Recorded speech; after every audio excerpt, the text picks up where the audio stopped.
പ്രവാചകൻ സല്ലല്ലാഹു അലൈഹി വസല്ലമ ഒരിക്കൽ വീട്ടിൽ നിന്ന് പുറത്തിറങ്ങിയത് രാത്രിയാണ്. വിശന്നുകൊണ്ടാണ് പുറത്തിറങ്ങിയത്. വിശപ്പ് സഹിക്കാൻ കഴിയാതെ ഉറക്കം നഷ്ടപ്പെടുക. ജീവിതത്തിൽ നമുക്കങ്ങ് അങ്ങനത്തെ അനുഭവം ഉണ്ടായിട്ടുണ്ടോ എന്ന് ആലോചിച്ച് നോക്കുക.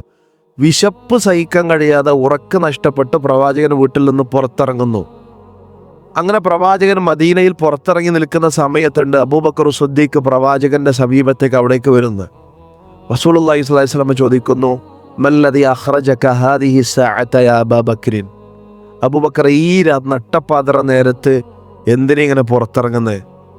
അബൂബക്കർ സിദ്ദീഖ് റളിയല്ലാഹു അൻഹു തിരിച്ചു പറഞ്ഞു വാക്കുണ്ട്, അഖ്റജനി അല്ലദീ അഖ്റജക യാ റസൂലല്ലാഹ്, റസൂലെ താങ്കൾ എന്തിനാണോ ഇറങ്ങിയത് അതേ കാര്യത്തിലൂടെ ഞാൻ ഇറങ്ങിയത്. അൽ ജൂഉ യാ റസൂലല്ലാഹ്, വിശപ്പ് സഹിക്കാൻ കഴിയാതെ ഉറക്ക് വരുന്നില്ല, വിശന്നത് കൊണ്ട് ഉറക്ക് വരുന്നില്ല. മൂന്നാമതായിക്കൊണ്ട് ഉമർ റളിയല്ലാഹു അൻഹു അങ്ങോട്ട് വരുന്നുണ്ട്. പ്രവാചകൻ സല്ലല്ലാഹു അലൈഹി വസല്ലം ചോദിക്കുന്നുണ്ട്, മല്ലദീ അഖ്റജക ഹാദിഹി സഅത യാ ഉമർ. അതേ ചോദ്യം. ഉമർ റളിയല്ലാഹു മറുപടി, അഖ്റജനി അല്ലദീ അഖ്റജകുമാ യാ റസൂലല്ലാഹ്, റസൂലേ നിങ്ങൾ രണ്ടുപേരും എന്തിനാണ് പുറത്തിറങ്ങിയത് തന്നെ? അൽ ജൂഅ. അത് അവരുടെ മുഖത്ത് നിന്ന് അബൂബക്കർ സിദ്ദീഖ് പ്രവാചകന്റെ മുഖത്ത് നിന്ന് വായിച്ചെടുക്കുകയാണ്. ഉമർ റളിയല്ലാഹു അൻഹു അത് വായിച്ചെടുക്കുകയാണ്. ആ സമയത്ത് റസൂലുള്ളാഹി സ്വല്ലല്ലാഹു അലൈഹി വസല്ലം പറയുന്നറിയോ, വാ നമുക്കൊരാളുടെ വീട്ടിൽ പോവാം. എന്നിട്ട് അവർ ആ രാത്രി സമയത്ത് എങ്ങോട്ടാ പോകണമെന്നറിയോ? അബുൽ ഹൈസം ഇബ്നു തൈഹാൻ അൽ അൻസാരി എന്ന സഹാബിയുണ്ട്. അബുൽ ഹൈസം ഇബ്നു തൈഹാൻ അൽ അൻസാരി, അദ്ദേഹത്തിൻ്റെ വീട്ടിലേക്ക് പോവാണ്. രാത്രിയാണ് പോകണം. നിങ്ങൾ ആലോചിച്ചോക്കണം. പ്രവാചകൻ സ്വന്തം വീട്ടിലേക്കാണെങ്കിൽ പോലും യാത്ര കഴിഞ്ഞ് വരുമ്പം വീടണയുന്ന സമയത്ത് രാത്രിയാവുന്ന കണ്ടാൽ അവിടെ ടെൻ്റ് അടിക്കും. വീട്ടുകാരെ അറിയിക്കും പ്രവാചകനും ആളുകളും വരുന്നുണ്ട്, യുദ്ധം കഴിഞ്ഞിട്ടോ യാത്ര കഴിഞ്ഞിട്ടോ ഇരിക്കും. പകലല്ലാതെ സ്വന്തം വീട്ടിലേക്ക് പോലും പ്രവാചകൻ സല്ലല്ലാഹു അലൈഹി വസല്ലം പോകാൻ ഇഷ്ടപ്പെടാറില്ല. രാത്രി അവരെ പ്രയാസപ്പെടുത്തരുത് എന്ന അർത്ഥത്തിൽ.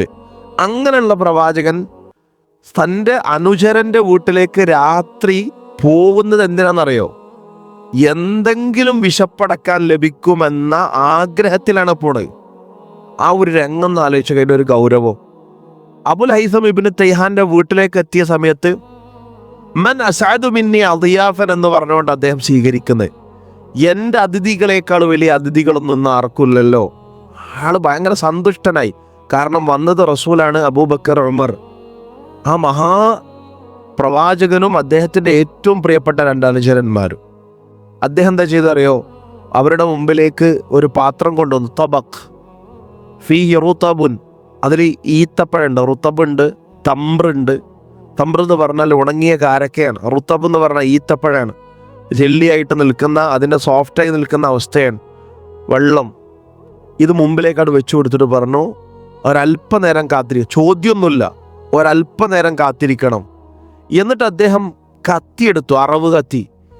ഈ അറവ് കത്തിയുമായി പോകുന്നത് കണ്ട സമയത്ത് റസൂലുള്ളാഹി സ്വല്ലല്ലാഹു അലൈഹി വസല്ലം പറയുന്നൊരു വാക്കുണ്ട്, ഇയ്യാക വൽ ഹലൂബ്, ഇയ്യാക വൽ ഹലൂബ്, കറവയുള്ള ആടിനെ അറുക്കരുത്. അത്രേ റസൂൽ പറഞ്ഞു. ഒരു സാമാന്യം വരിക നമ്മൾ പറയല്ലോ, ഒന്നും വേണ്ട ഞങ്ങളിപ്പോൾ പോവും എന്ന് പോലും പ്രവാചകൻ പറയില്ല. അപ്പൊ അത്രത്തോളമായിരുന്നു അവരനുഭവിച്ചിരുന്ന ദാരിദ്ര്യത്തിന്റെ കാഠിന്യം.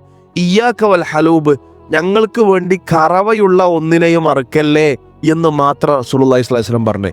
അദ്ദേഹം അതിനെ അറുത്ത് പാകം ചെയ്ത് ഭക്ഷണം കഴിച്ച് വീട്ടിൽ നിന്ന് പുറത്തിറങ്ങുന്ന സമയത്ത് റസൂലുള്ളാഹി സ്വല്ലല്ലാഹു അലൈഹി വസല്ലം പറയുന്നുണ്ട്, ഈ രണ്ട് സ്വഹാബികൾ, വല്ലാഹി ലതുസ്അലുന്ന യൗമൽ ഖിയാമത്തി അൻ ഹാദൻ നഈം, ഇപ്പം നിങ്ങൾക്ക് കിട്ടിയ അനുഗ്രഹം ഉണ്ടല്ലോ, ഈ അനുഗ്രഹത്തെക്കുറിച്ച് നാളെ പരലോകത്ത് റബ്ബിൻ നിങ്ങളെ ചോദ്യം ചെയ്യുമെന്ന് പറഞ്ഞുകൊണ്ട് റസൂൽ തൻ്റെ രണ്ട് സ്വഹാബത്തിനെ അവിടുന്ന് അവർ യാത്രയാവുന്നത്.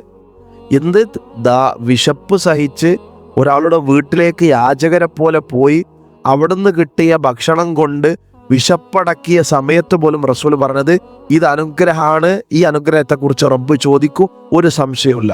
എങ്കിൽ നമ്മളൊക്കെ എത്ര ചോദ്യം അള്ളാഹുവിൻ്റെ മുമ്പിൽ ചോദ്യങ്ങൾക്ക് ഉത്തരം പറയേണ്ടി വരുമെന്നുള്ളത് നമ്മൾ ആലോചിക്കുക.